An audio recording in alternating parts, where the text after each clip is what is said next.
सोचिए, Madrid airport पर एक बिल्कुल रूटीन सी पासपोर्ट जांच चल रही है, लेकिन जो चीज नॉर्मल लग रही थी वो बस कुछ ही पलों में एक बहुत ही तनावपूर्ण जांच में बदलने वाली थी। चलिए देखते हैं कि कैसे एक छोटी सी बात ने एक बड़े शक को जन्म दिया। और यहीं से कहानी की असल शुरुआत होती है, एक सिक्योरिटी ऑफिसर के शक से। एक तजुर्बेकार अफसर की नज़र ने कुछ ऐसा पकड़ लिया जो बिल्कुल भी नॉर्मल नहीं था, और इसी शक ने इस पूरी कहानी को जन्म दिया। तो सबसे पहले क्या होता है, जांच के पहले फेज में ऑफिसर यात्री के ट्रैवल डॉक्यूमेंट्स पर एक नज़र डालता है और उसे एक ऐसी चीज दिखती है जो है तो छोटी सी पर बहुत कुछ इशारा कर रही थी। अब जरा इस रूट को देखिए, पैसेंजर आ रही है पैराग्वे से मैड्रिड, लेकिन बीच में ब्राजील के साओ पाउलो में 4 दिन का स्टॉप। ये रास्ता न सिर्फ लंबा है बल्कि बहुत ही अजीब है, खासकर तब जब पैराग्वे से मैड्रिड के लिए डायरेक्ट फ्लाइट्स भी हैं। ऑफिसर के लिए तो ये पहला बड़ा रेड फ्लैग था कि भाई कुछ तो गड़बड़ है। तो सवाल यही उठता है, कोई इतना लंबा, इतना घुमावदार रास्ता क्यों लेगा भाई? ऑफिसर के दिमाग में भी यही चल रहा था। वो बस ये समझने की कोशिश कर रहा था कि इस यात्री का असली इरादा क्या है।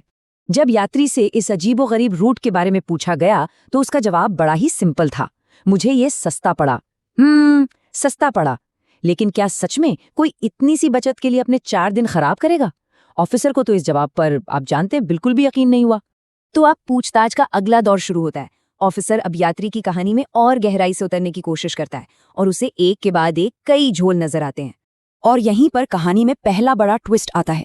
जैसे ही ऑफिसर ने पूछा कि वो मैड्रिड के बाद जा कहाँ रही है, यात्री कंफ्यूज हो गई। पहले बोली लिस्बन, फिर कहने लगी बिलबाओ। अरे भाई, अपने ही डेस्टिनेशन को लेकर इतनी कंफ्यूजन! इससे ऑफिसर का शक और भी गहरा हो गया। और सुनिए, यात्री का दावा था कि इस लंबे रूट से उसने लगभग 55,000 रुपए बचाए हैं, पर ऑफिसर के लिए ये रकम इतनी ज्यादा थी कि इस पर भरोसा करना बहुत मुश्किल था। क्या कोई सच में सिर्फ इतने पैसों के लिए 4 दिन एक्स्ट्रा ट्रैवल करेगा? कुछ हजम नहीं हो रहा था। तो चलिए अब तक की कहानी को एक बार फिर से देखते हैं। एक तो बहुत ही अजीबोगरीब ट्रैवल रूट, फिर बचत की एक ऐसी कहानी जिस पर यकीन करना मुश्किल है, ऊपर से अपनी ही मंजिल को लेकर कंफ्यूजन, और घूमने फिरने का भी कोई साफ साफ प्लान नहीं। इन सब वजहों को देखकर ऑफिसर ने फैसला किया कि अब इसकी और भी गहराई से जांच करनी पड़ेगी। तो अब ऑफिसर का ध्यान बातों से हटकर उस अकेली चीज पर जाता है जो यात्री के पास थी, उसका बैकपैक। और ये कोई आम बैकपैक नहीं था, इसकी बनावट में ही कुछ अजीब था। ऑफिसर बहुत ही सिस्टमैटिक तरीके से बैग को चेक करना शुरू करता है। सबसे पहले वो उसका वजन चेक करता है, फिर उसकी बनावट को गौर से देखता है। वो बैग के अंदर के डिवाइडर्स को भी अच्छे से जांचता है, और इस सब के दौरान वो यात्री से सवाल जवाब भी करता रहता है। और सबसे अजीब बात जानते हैं क्या थी? बैग अंदर से बिल्कुल खाली था, लेकिन फिर भी वो जरूरत से ज्यादा मोटा और भारी लग रहा था। बस यहीं से शक यकीन में बदलने लगा कि दाल में कुछ तो काला है, बल्कि शायद पूरी दाल ही काली है। तो ऑफिसर सीधा पॉइंट पर आता है। वो बैग की अजीब बनावट की तरफ इशारा करके पूछता है, ये डिवाइडर्स कैसे हैं? ये एक ऐसा सीधा सवाल था जो सीधे मामले की जड़ तक जाता था। यात्री का जवाब फिर से वही टाल मटोल वाला। वो बस इतना कहती है, अरे ये ब्रांड ही ऐसा है। अब ये कोई जवाब तो हुआ नहीं। ये गोलमोल सा जवाब बैग की अजीब बनावट को बिल्कुल भी एक्सप्लेन नहीं कर पाया, और ऑफिसर का शक और भी बढ़ गया। और अब कहानी अपने क्लाइमैक्स पर पहुंचती है। ऑफिसर अपना आखिरी दांव चलता है। वो एक इतनी सिंपल सी मांग रखता है कि सच को सामने आना ही पड़ेगा। ये देखिए, ये एक बहुत ही स्मार्ट मूव था।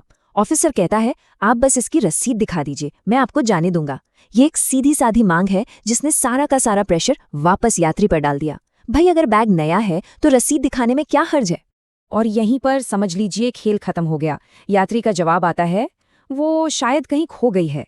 एक बिल्कुल नए बैग की रसीद का ना होना, बस यही इस पूरी पहेली का आखिरी और सबसे पक्का सबूत था। जब यात्री घबराकर कहती है कि उसे कुछ समझ नहीं आ रहा है, तो ऑफिसर का जवाब एकदम शांत लेकिन बहुत गंभीर होता है, जल्द समझ जाएंगे। ये वो शब्द थे जो साफ साफ बता रहे थे कि अब बातचीत का वक्त खत्म हो गया है। तो सवाल आखिर में यही रह जाता है, उस खाली लेकिन भारी भरकम बैग के अंदर आखिर था क्या? उसकी मोटी दीवारों के पीछे ऐसा कौन सा राज छिपा था? ये सवाल वाकई में सोचने पर मजबूर करता है।